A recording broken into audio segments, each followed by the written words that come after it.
बिस्मिल्लाहिर्रहमानिर्रहीम। अस्सलाम वालेकुम। अपने यूट्यूब चैनल के साथ मैं हूं नौशीन तारिक।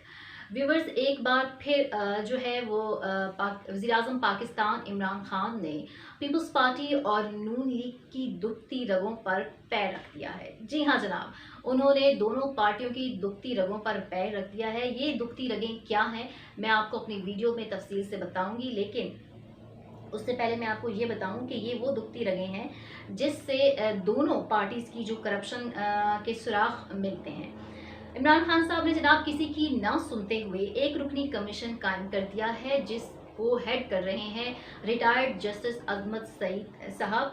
और इसमें ना सिर्फ ब्रॉडशीट बल्कि आसिफ अली जरदारी के सारे महल और स्विस अकाउंट्स और इसके अलावा नवाज शरीफ साहब के जो हुदैबिया पेपर मिल्स की करप्शन है की जो तहकीकात हैं वो ये कमीशन तहकीकात करेगा और रिपोर्ट हुकूमत को पेश की जाएगी। ये commission Pakistan commission of inquiry act 2017 के तहत काम करेगा। 45 दिन में रिपोर्ट बनाकर जो है वो वज़ीर आज़म को पेश की जाएगी। अब एक तरफ ये सवाल गूंज रहा है कि ये दोनों मामलात या ये दोनों जो दुखती रगें हैं सरे महल स्विस अकाउंट पीपल्स पार्टी के हुदैबिया पेपर मिल्स नून लीग शरीफ खानदान का, इन पे तो अदालतें ऑलरेडी जो है वो केसेस को निपटा चुकी हैं। इनको दोबारा कैसे खोला जाएगा, या खोला जाना चाहिए भी या नहीं, या खोला जा सकता है या नहीं, ये सारे सवाल अपनी जगह गूंज रहे हैं, इन पर बात हो रही है। लेकिन इमरान खान साहब ने कमीशन बना दिया है और इनकी तहकीकात करने का हुक्म भी दे दिया है। हुदैबिया पेपर मिल्स को मैं यहाँ आपको बताऊं कि हुदैबिया पेपर मिल्स को जो है इमरान खान साहब जो है वो शरीफ खानदान की करप्शन की मां करार देते हैं। ऐसा वो क्यों कहते हैं, जब मैं आपको अपनी इस वीडियो में आगे चल के उसकी डिटेल और फैक्ट्स एंड फिगर रखूंगी तो आपको भी ये चीज़ समझ में आ जाएगी कि क्यों हुदैबिया पेपर मिल्स को इमरान खान साहब जो है वो शरीफ खानदान की करप्शन की मां कहते हैं, कैसे बाकी सारे केसेस इस केस के साथ जुड़े हुए हैं। लेकिन उससे पहले हुदैबिया पेपर मिल्स केस पे जाने से पहले मैं बात करूंगी पीपल्स पार्टी के सरे महल के हवाले से। वो बहुत एक शॉर्ट टर्म सिनेरियो आपको बता दी जाऊं कि 1988 के करीब जो है वो आसिफ अली जरदारी ने ये सरे महल खरीदा था। कहा यह जाता है कि बेनज़ीर भुट्टो जब वहाँ पढ़ रही थी यूके में तो वो इस सरे महल गई थी, उनको ये बहुत पसंद आया, तो आसिफ अली जरदारी ने 88 के करीब कहीं ये ख़रीदा था। ताहम उस वक्त जब बेनज़ीर हुकूमत में आई, वो सियासत में पार्टिसिपेट किया, उनकी हुकूमतें बनी, तो सरे महल का स्कैंडल उछला और खबरें सरगर्म रहीं। सरे महल को पीपल्स पार्टी के साथ जोड़ा गया। अच्छा, ये बात बहुत ऑन द रिकॉर्ड है कि जब तहकीकात हुई तो बेनज़ीर भुट्टो साहिबा और आसिफ अली जरदारी ने ऑन रिकॉर्ड आकर ये बात कही कि सरे महल से उनका कोई ताल्लुक नहीं है, यानी किसी किस्म का उनका कोई ताल्लुक नहीं है। ये उनकी स्टेटमेंट ऑन रिकॉर्ड मौजूद है। उसके बाद जनाब होता ये है कि 2003 में आसिफ अली जरदारी जो हैं वो ये सरे महल ख़रीद लेते हैं और इस चीज़ को ऑफिशियल कर देते हैं कि मैंने ये सरे महल ख़रीद लिया। यानी आपने वही सरे महल ख़रीदना था जिसकी जो बदनामी है वो आपके साथ सालों से जुड़ी हुई है। बहरहाल उन्होंने ये ख़रीद लिया। ये सरे महल जो है वो कोई लगभग उस वक्त 600 करोड़ के लगभग इसकी मालियत थी। उसके बाद जनाब हुआ ये कि डेली मेल यूके का एक अखबार है, उसने इस सरे महल की तस्वीर और इसकी खरीदो फरोख्त के कागजात के साथ शाया की, प्रूफ के साथ कि ये सरे महल 2003 या 4 में नहीं ख़रीदा गया बल्कि बहुत पहले ख़रीदा गया था। आसिफ अली जरदारी ने बहुत पहले ख़रीद लिया था। यहाँ पर जो है वो आसिफ अली जरदारी बेनज़ीर भुट्टो का ये झूठ बेनकाब हो जाता है कि जो उन्होंने पहले कहा था कि हमारा सरे महल से कोई ताल्लुक़ नहीं है। 2015 में आसिफ अली जरदारी जो हैं वो ये सरे महल बेच देते हैं और उसकी रकम को अपनी दूसरी प्रॉपर्टी में इन्वेस्ट कर देते हैं। सरे महल और स्विस बैंक अकाउंट्स का केस बहुत ही जो है वो आप कह सकते हैं पीपल्स पार्टी के साथ नत्थी रहा है। अब इसको जो है ये कमीशन दोबारा इस पर तहकीकात करेगा, जिसका इमरान खान साहब ने हुक्म दे दिया है। अब हम बात कर लेते हैं हुदैबिया पेपर मिल्स की। जी हाँ, शरीफ खानदान जब इक़्तिदार में आया स्टार्ट में तो बहुत से प्रोजेक्ट्स पर कमीशन लेना शुरू किया, दौलत इकट्ठी करना शुरू की। अब इस पैसे को छुपाना भी तो एक फ़न था जनाब, और इस के लिए वो क्या करते, नवाज शरीफ साहब ने जो है वो protection of economic reforming act 1992 का एक कानून मुतारिफ करवाया उस वक्त। जी हाँ, उन्होंने अपने दौरे हुकूमत में the protection of economic reforming act 1992 मुतारिफ करवाया। ये कानून क्या कहता है? ये कानून ये कहता है कि पाकिस्तान का हर शहरी जो है वो अपने बैंक अकाउंट्स में अपने पास फॉरेन करेंसी रख सकता है, अपने पास रख सकता है, मुल्क से बाहर ले जा सकता है, उसकी मतलब ट्रांजेक्शन कर सकता है, उसे इस हवाले से कोई पूछगिछ नहीं की जाएगी, यानी कि वो आज़ाद है। ये उसको राइट दिया जाता है पाकिस्तान के हर शहरी को। ये कानून जो है, जो नवाज शरीफ ने बनवाया या पास करवाया या आप कह सकते हैं, उसका मकसद क्या था? इसका मकसद आपको आगे चल के बहुत वाज़ेह हो जाएगा। इसके बाद बहुत सारे बेनामी अकाउंट्स, फिक्शंस अकाउंट्स खुलवाए गए। इन अकाउंट्स में फॉरेन करेंसी को रखा गया, मतलब वो पैसा जो करप्शन से कमाया गया था फॉरेन करेंसी में कन्वर्ट कर कर इन अकाउंट्स में डाला गया। इन अकाउंट्स के बारे में मैं आपको ये बताती जाऊँ कि आज तक शरीफ फैमिली इसकी जस्टिफिकेशन नहीं दे सकी है, इसको प्रूव नहीं कर सकी कि इन अकाउंट से इनका ताल्लुक नहीं है। ओके, अब यहाँ बात है कि नवाज शरीफ की जो बनाया हुआ कानून था, इस ने कैसे इनको प्रोटेक्ट किया या इस पे क्या इम्प्लीमेंटेशन हुई, तो मैं आपको ये बताती जाऊँ।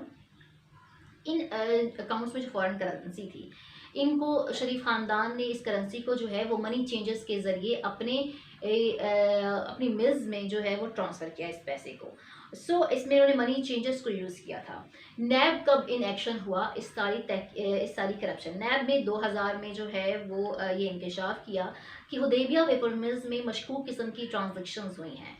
हुदैबिया पेपर मिल्स की उस वक्त वर्थ जो थी वो खुद 95 मिलियन थी, लेकिन उसमें जो ट्रांजेक्शन हुई थी 1996-97 में वो 30 मिलियन डॉलर से ज़्यादा थी। उसके बाद 97-98 में ये 612 मिलियन डॉलर्स पहुंची। इतनी तवातुर से इन 2-3 सालों में इसमें पैसा आया, हैवी अमाउंट्स। इस पे नैब के कान खड़े हुए, नैब ने तहकीकात शुरू की। नैब ने इंकशाफ किया कि हैवी अमाउंट्स में मशकूक ट्रांजेक्शन्स हुई हैं। मनी चेंजर्स पर जब हाथ डाला गया नैब की जानिब से, तो मनी चेंजर्स ने जो है वो शरीफ ख़ानदान का नाम लिया कि उनके कहने पर ये ट्रांजेक्शन्स हुई हैं। इसके अलावा यहाँ एक बात और भी मैं आपको बताती जाऊँ कि 600 मिलियन डॉलर्स जो हैं वो इस हकदार के ज़रिए बैरून मुल्क से जो है वो इस मिल में ट्रांसफ़र किए गए, बेनामी अकाउंट्स बनाए गए। तो टोटल जो अमाउंट था वो कुछ था 1242.732 मिलियन। बहुत बड़ी अमाउंट। ये शरीफ ख़ानदान का सबसे बड़ा, मतलब आप कह सकते हैं हिस्टोरिकल स्कैंडल है, और इसको शरीफ ख़ानदान आज तक जस्टिफाई नहीं कर सका। नवाज शरीफ साहब ने, अब आपको इस स्टोरी को बिल्कुल समझने में आसानी होगी। जो कानून उन्होंने मंजूर करवाया था, इकनॉमिक रिफॉर्मिंग एक्ट 1992, उसके तहत इन शरीफ ख़ानदान ने करप्शन की, यानी इस पैसे को, काली मनी को वाइट करने के लिए उन्होंने मुतलाज़ा कानून बनाया। फॉरेन अकाउंट्स में ये मनी जो आई, उसके बाद उसको अपनी मिल्स में ट्रांसफ़र किया। ये इब्तिदा है इनके करप्शन के स्कैंडल्स की, और बहुत बड़े पैसे की। यहाँ से जनाब पैसा बनना शुरू हुआ, और यहाँ से करप्शन की, शरीफ ख़ानदान की कहानी का आगाज़ होता है। इस कानून को 1992 का जो कानून था, इसको 1998 में जब पाकिस्तान ने एटमी धमाके किए टेस्ट, तो इसको ख़त्म कर दिया गया, क्योंकि इस वक्त बहुत से लोगों के बाहर भागने का पैसा लेके खदशा था। तो इस अकाउंट्स को बंद कर दिया गया, इस लॉ को ख़त्म कर दिया गया, ताकि कोई भी मुल्क जो है कोई भी शहरी जो है वो फॉरेन करेंसी लेकर बाहर ना आ जा सके।